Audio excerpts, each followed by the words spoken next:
Hi, you're watching Reddit Confessions. Buckle up. This one doesn't start soft. She walked into the house laughing. That's what stuck with me the most.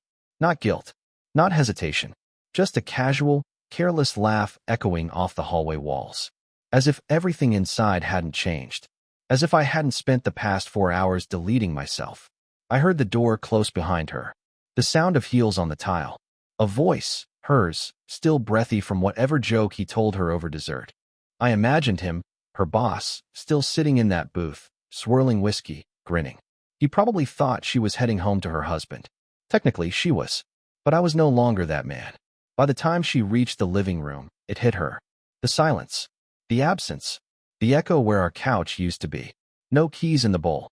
No jacket hanging on the hook. No framed picture of us in Paris. Gone. I watched it all unfold on the security cam feed. Her face morphed from confusion to panic like a storm rolling in. She opened the fridge. No favorite snacks I always bought her. Checked the hallway. No shoes. No briefcase. No laptop. She called my name once. Quietly. Then again. Louder. I didn't answer. Because I wasn't there. And everything that ever proved I had been was gone. She had dinner with her boss. I had dinner with silence. And while she drank red wine and flirted across a table, I made sure every trace of me was removed from her world. Not out of anger. Not for revenge. But because I realized something while folding her blouse that morning. I was already a ghost in this house. All I did was make it official. But I didn't leave her alone. Not really. Because what I left behind was louder than any argument I could have screamed. I don't know why I expected her to cry. Maybe because I had done enough of that for both of us. But she didn't cry. She stood frozen in the middle of the living room like a tourist who walked into the wrong exhibit.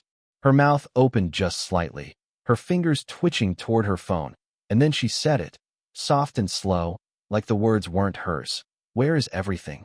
She looked around as if someone would answer. As if my absence was a prank, a test, a trick. But the room kept breathing without me. The lights hummed softly, the air was still. The only sound was the ridiculous clacking of her nails as she tapped open our shared banking app. Or, formerly shared. She blinked hard. The account names were changed. My name, erased. Her access, revoked. It was her name now, and only hers. Just like she always wanted, right? The camera in the hallway caught her pacing. She opened the linen closet, the bedroom, the garage. Nothing. Not a single object remained that could tie her to me. Not the ugly Christmas socks she used to steal. Not the dented mug with the chipped corner she hated, but used every time she missed me. Not even the scratched keychain from our first road trip to Maine. It was like I had never existed. But I had. And I still do. In a way that would haunt her. Because I didn't leave in silence. I left with something. Before I walked out that door, I left her a letter. Not handwritten. She always mocked my handwriting. No. I typed it, printed it clean, and placed it in the one place I knew she wouldn't ignore, her vanity drawer. Folded neatly, like the receipts she used to hide when she overspent. I watched through the lens as she finally opened that drawer, paused, and slowly unfolded the paper. She read the first line, then stopped, then read it again. And her face? It changed. She went pale, and then red, and then something in between, like her body didn't know how to process what I had just told her. Because in that letter, I didn't just say goodbye. I told her the one thing I had learned during my final weeks in that house. The secret I had uncovered by accident. The thing she thought I'd never know. And now, she was going to live with it. Alone. Exactly like she left me. She stared at that letter like it was ticking. Like reading one more word might make it explode. And in a way, it did. Because I wasn't supposed to know. She had worked so hard to keep it buried, woven between excuses and late meetings, and he's just my boss, lines that sounded hollow months ago. But it was a receipt that betrayed her. Isn't it always something small? I found it when I was reorganizing the junk drawer. A sleek little printed bill from an upscale hotel bar 3 towns away. 2 drinks. 1 appetizer. 1 charge for valet. Her name on the card. A Tuesday night, she claimed to be working late. I didn't scream. I didn't accuse. I just waited. I watched. 2 days later, she came home in a dress I hadn't seen before, with perfume that didn't belong in our house. She dropped her heels by the door, hummed something under her breath, then opened her laptop on the kitchen island to catch up on emails. I watched her type nothing for 45 minutes. She wasn't doing emails. She was deleting them. There were holes in her story big enough to swallow me whole. So I dug deeper. Through browser histories, location data, synced photos she forgot to unlink from the cloud. There were pictures, blurry, thoughtless ones. A corner of her boss's arm. A laugh too intimate for colleagues. The kind of expression you forget to fake when you think no one's watching. But I watched. I watched it all unfold in silence while folding our towels and pretending everything was fine. That's what I wrote in the letter. Not revenge. Not anger. Just the truth she worked so hard to hide. I told her I saw everything. And I thanked her. Because her betrayal gave me permission to disappear. But what I didn't expect was what happened next. After reading the letter, she didn't scream. She didn't call. She didn't chase after me like I had hoped some twisted part of her might. Instead, she sat down on the floor of our empty bedroom. Slowly, cross-legged. And she stayed there. For hours. Doing absolutely nothing. And I watched all of it on the security feed. Until the camera went black. Because someone cut the power. There's a moment after a screen goes black that you don't expect to feel so deeply. Not fear. Not anger. Just a drop in your stomach. Like the air around you suddenly remembers you're alone. That's what I felt when the camera feed died. It was as if the house, even in its emptiness, had been the last thread connecting me to her. And then, gone. I told myself maybe the power went out. Maybe the internet glitched. But I knew better. She found the camera. The one I forgot was visible above the bookshelf in the den. She always hated that bookshelf. It was the one piece of furniture I insisted on keeping when we moved in. Now I'm sure she pulled it forward just enough to yank the cord. Deliberate. Quick. Final. I didn't sleep that night. I sat in my cousin's guest room staring at the ceiling, wondering if she was tearing through the house in a rage or sitting there in silence, processing the collapse. I imagined her calling Owen, asking him what to do, and him pretending to care while putting on his socks. I imagined her realizing Owen wasn't ever going to choose her the way she thought he might. But nothing prepared me for what actually happened the next day. I got a call from my bank's fraud alert team. They flagged an attempted charge for $4,900 on our joint credit card. A hotel suite in Charleston. Not local. Not cheap. Not subtle. It was her. I froze. She hadn't even waited 24 hours before trying to pivot into a new beginning. But this wasn't an escape. It felt like desperation. Then came the email. She wrote, "Where are you? We need to talk. I don't know what you think you saw, but it's not what you believe. Please, just tell me where you are." No apology. No denial. Just panic, thinly disguised as concern. I didn't answer. Instead, I drove back to the house. Not to see her. I knew she wouldn't be there. She had too much pride to sit in the ruins of her performance. But I needed to stand in the silence she left behind. I needed to see if it would feel like home without me in it. When I walked in, it smelled like lavender and regret. But then I saw it, something I hadn't expected. On the floor, in the center of our bedroom, sat the printed letter, torn into 4 pieces, but each one carefully placed in the exact shape of a heart. I stared at that torn letter arranged like a heart on the bedroom floor longer than I probably should have. There was something unnerving about the precision. For jagged pieces, placed so gently they almost looked deliberate, like she'd spent real time deciding where each one went. And that's when the nausea crept in, not because of what I saw, but because I couldn't figure out if it was a message of remorse or mockery. I walked around it slowly, careful not to disturb the pattern, and that's when I noticed something else, her necklace. The one I gave her on our 5th anniversary. A small, simple pendant she claimed was not her style, but wore almost every day since.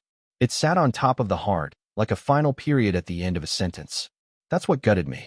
Because it wasn't a gift anymore. It was an offering. I should have walked out.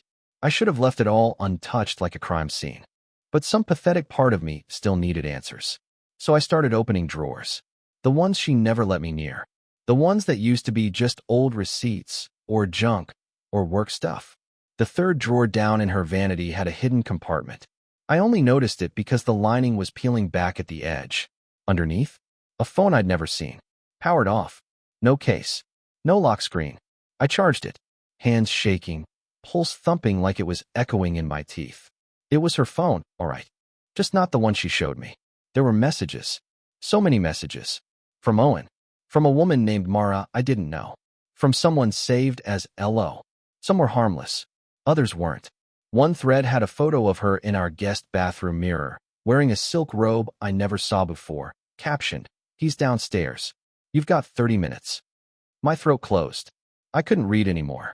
I shut the phone, placed it back exactly where I found it, and sat on the bed that still had the imprint of her body. How long had I been just an obstacle in her calendar? A bookmark in the story she didn't want to read anymore? That night, I drove to the lake we used to visit in fall. The one with the shaky wooden pier and the weird little snack shack that only sold hot dogs and stale soda. I sat on the hood of my car in the cold, staring at the water and wondering how many times I'd ignored what was obvious. And then my phone buzzed. It was a message from a number I didn't recognize, but I knew who it was. "I found what you saw. Please don't do anything. Just let me explain." I stared at the screen until the text blurred. That unknown number glared back at me with its tiny, trembling sentence. "I found what you saw. Please don't do anything. Just let me explain." It wasn't her tone. Layla had always been curt when cornered, sharp and dismissive like a cat flicking its tail. This message was soft, almost frightened. For a second, I actually wondered if she'd handed her phone to someone else to type it for her. Owen, her friend Mara? I didn't answer. My thumbs hovered over the keyboard, but nothing came out except a small sigh that frosted the car window. I sat there at the lake with my phone in my lap, the water black and still like it was holding its breath. All I could think about was that hidden phone, those messages, that picture in our bathroom mirror.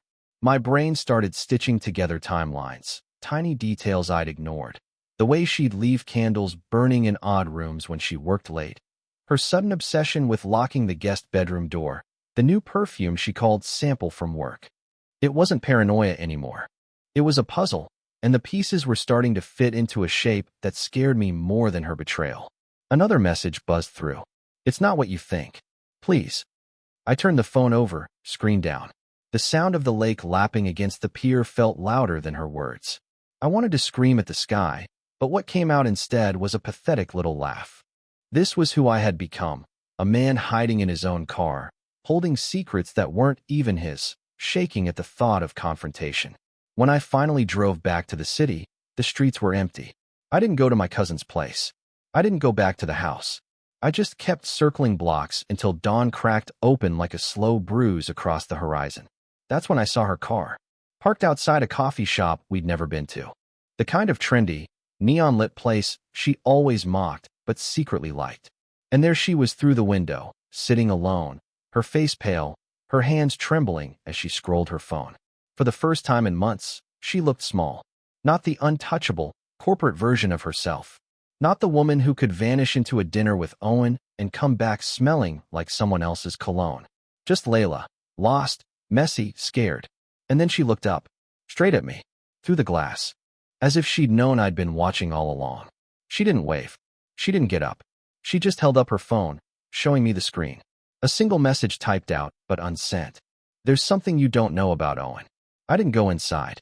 I just stood across the street, watching her through the coffee shop window like some ghost she once loved. That message on her phone, "There's something you don't know about Owen." It sat there on the screen, unsent, glowing like a threat or a lifeline. For a brief second, I actually wondered if she was about to confess something that would make me feel sorry for her.